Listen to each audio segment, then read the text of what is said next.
All right, so I'm just demonstrating where he is now with his crate slash kennel.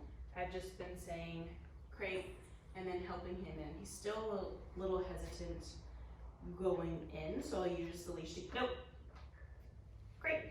So I'll use the leash and spatial pressure, good, to help him go in. But we've been using his different markers to help him understand the expectations while in his crate. So you'll see that the door's open, so technically he could go and come and go as he pleases. But I want him to understand that when I use the word good, when he goes in there, that is our duration marker, meaning that he has to remain in behavior, which right now I'm kind of making going into a crate a behavior. He has to remain in that behavior until I give him his release word, which is going to be okay, but set up more upbeat. I just don't want to release him out of his kennel.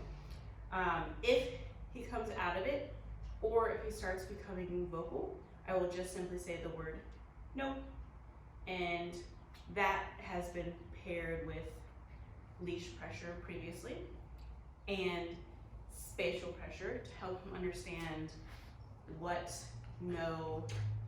the word no's consequences are. So it's spatial pressure, leash pressure, some form of pressure. So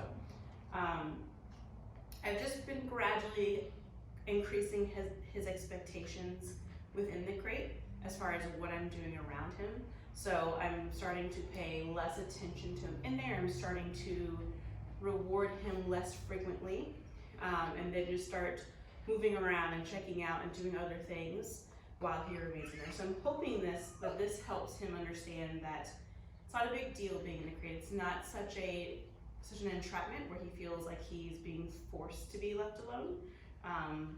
It's just somewhere that I need him to be. He's much better about the whiny stuff. Like right now, he's doing some residual crying, and I think that's because he doesn't really know who I'm talking to. Alongside the crate, we've been doing the place command, which is, I'll get one. Great. Step out of the frame for a second. Hopefully my head is in the shot. Great. Here I tell. I have the forward-facing camera on, so I can't see where my head is in the shot. A place command is going to be, nope, good. A similar thing, except, nope. Good.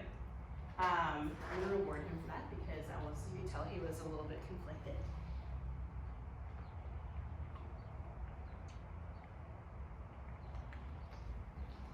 Great.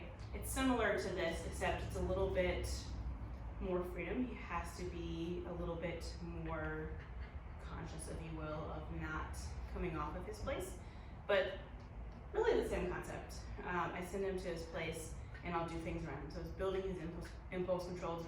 The really big thing I want to focus on is his, no, good boy, his spatial independence, not needing to follow me around and do everything that I'm doing and be comfortable with just being on his own.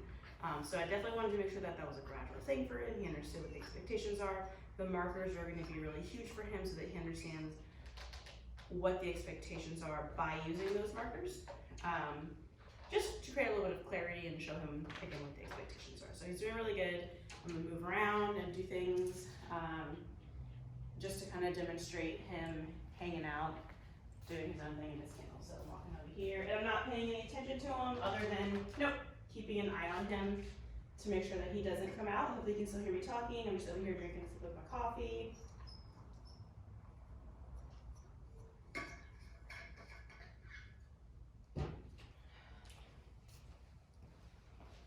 And then I'm gonna walk down the hallway, which I'm gonna keep that really short because I'm not there to keep an eye on him and I don't wanna set him up for failure. Great. Good. So we'll build that up. I'm even going to put some kibble while I walk away. And I'm out of shot of him right now. I can just peek around the corner and say, nope. Oh. So I'm just going to calmly walk him back over. He doesn't have a leash on. Great. We'll get him to go back in. No big deal. Great. We'll try it again, but I'll be quicker this time. Great.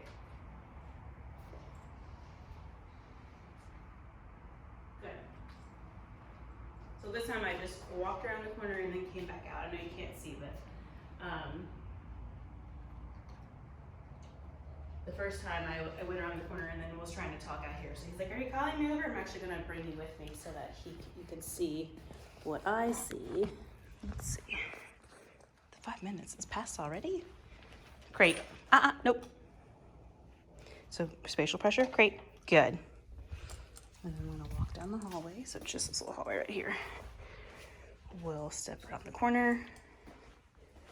Good, and then reward him.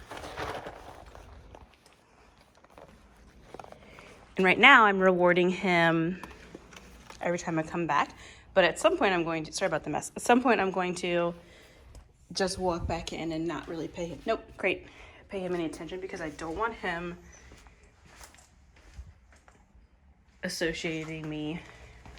Every time I come back, he gets really good stuff. I want it to be a little bit more me coming in and out of the room to be a more neutral response. So, nope. Good. So he starts to get a little vocal like that. He knows what no means. I'm just walking around the room. Get to a tour of the training room. Good. And this is how he earns his food. It's through training, just to kind of build up that dependency on me. He wasn't very food motivated. It took him a couple of days to really show interest. And I end up, what I have when I feed him, it's a mixture of his food and another kibble that he really likes. Since he's not super into his, here at least, maybe at home he's fine with it, but here he's kind of like, man, I don't really like that. So because I had a shorter amount of time with him, I didn't want to waste an entire week on just getting him and eating his food. Nope. Great. Good. So I kind of fudged that a little bit just to pique his interest so that I could get him working for his meals. Nope. Great. Good. And he walks back in. I'm not going to pay him for that. Great. Good. What I'm looking for is him to kind of relax and settle into it down. That's usually right now what I'm paying. No. Oh, good boy. Good. It's a nice little relaxed puppy. Good. So give him a snack. You can see like over there is his kibble. He kind of sometimes will filter through those and leave his kibbles behind. Very picky. Very high maintenance. Good boy. Great. Nope. Good. And now I'm going to release him. Okay. Pretty good. And we'll see if we can lure him onto his place. Good. Very good. Very nice. Nope. Uh-oh. Place. Good. All the way. Place. Good. Very nice. Down. Good. So I just want him relaxing and hanging out. He's much more compliant with everything on his place. And again, I think that's because it's a little bit more freedom. It's a newer thing for him. Whereas the crate he already had his associations. I'm assuming that if he used a crate at home, like he's already kind of been like, I don't really like that. So, no. Good boy. Very good. Just a little update on him. He's doing much better. He's still next door where all of the other dogs are. When they get barky, he'll get a little barky. It's calmed down a lot, but over here, if I put him in his kennel, he really isn't, like if I put him in there and I shut the door, he's really not, like he might do a little bit of the wheezy whines, but he's not doing the yelling like he was originally. Okay. Okay, bye, Dad.